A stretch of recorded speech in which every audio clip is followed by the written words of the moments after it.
The African tribes, the dive in history, culture and even economy. Explore the African way of living. The African tribes, presented by Moad Babaahmed, only on Ifrikya FM.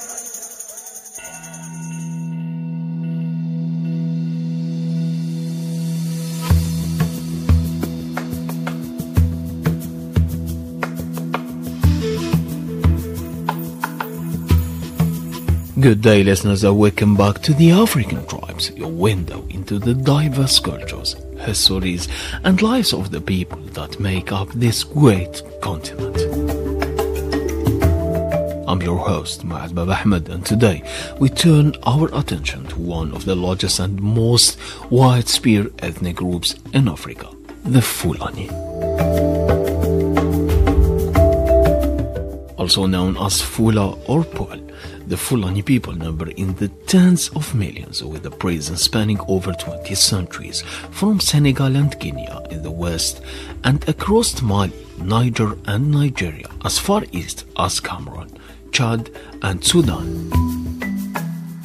Despite being scattered across such a vast geography, the Fulani have managed to maintain a strong cultural identity and a common linguistic thread, known as Fula or Fulfut, a language with several dialects but remarkable mutual intelligibility. Historically, the Fulani are known as nomadic herders with cattle at the very heart of their way of life. Their pastoral lifestyle, moving with their herds across the Sahel and Savanna regions, is one of the oldest continuous traditions on the continent. Fulani herders, often referred to as the Morobo or Bororon, are easily recognized by their distinctive dress, elaborate hairstyle and facial markings. But the Fulani identity is not confined to herding. A significant portion of Fulani communities are also skilled agriculturists, scholars, traders and leaders. In fact, some of the most influential Islamic empires in West African history were led by Fulani dynasties. Perhaps the most famous among them was the Scutu Caliphate, founded by Osman Dan Fodio in the early 19th century. His Islamic reform movement reshaped much of northern Nigeria and parts of surrounding regions, creating a legacy of Fulani leadership in religious and political spheres that persist to this day. One of the most fascinating elements of Fulani culture is their code of conduct known as Pulaku. It encompasses values such as modesty, patience, self-control, respect for others, and dignity.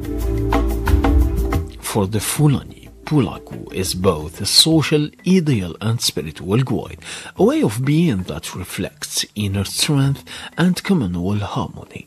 A Fulani who embodies Pulaku is admired not for wealth or status, but for restraint, wisdom, and grace under pressure. Another striking element of Fulani tradition is their deep oral culture. Griots, poets, and storytellers keep alive histories that span generations.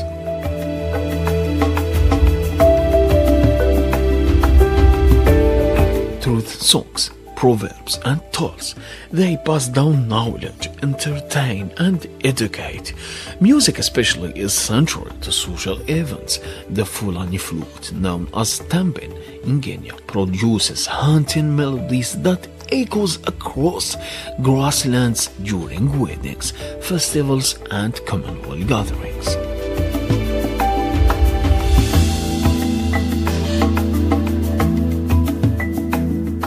The Fulani are also known for their beauty contests and courtship rituals, especially among the Wudab subgroup. The Grewal Festival is one such occasion, a colorful, competitive celebration where young men adorn themselves with makeup, beads, and feathers, dancing for hours to express potential brides. With wide smiles and painted faces, it's vivid display of Fulani aesthetics, endurance, and social custom. But life for the Fulani hasn't been without its challenges. In recent years, conflicts over land and grazing rights have increased, particularly in countries like Nigeria, Mali, and Cameroon, as climate change reduces arable land and water resources. Clash between Fulani herders and sedentary farmers have escalated, sometimes with devastating consequences.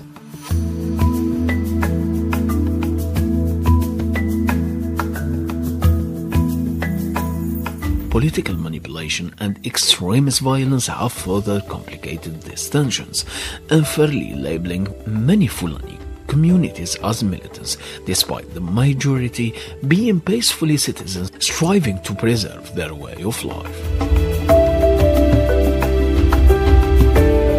Efforts are underway to address these issues through dialogue, land management reforms, and inclusive policy making.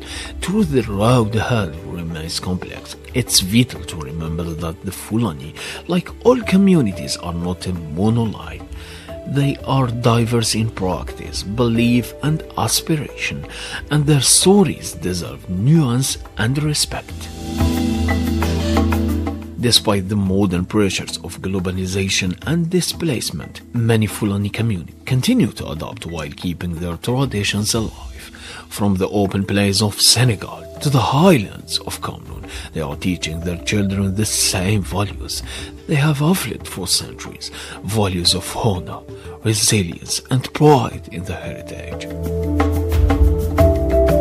In the conclusion, the Fulani tribe is not just one of Africa's largest ethnic groups.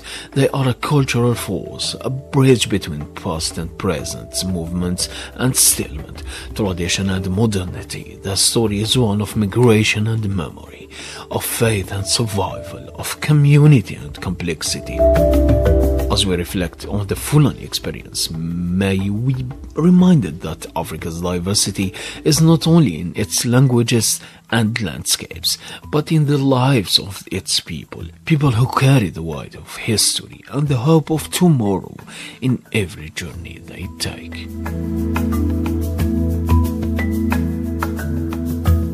Thank you for joining me today on The African Tribes. I'm Moad Babaahmed. Until next time, stay curious, stay connected, and keep exploring the roots that make us who we are, one story at a time.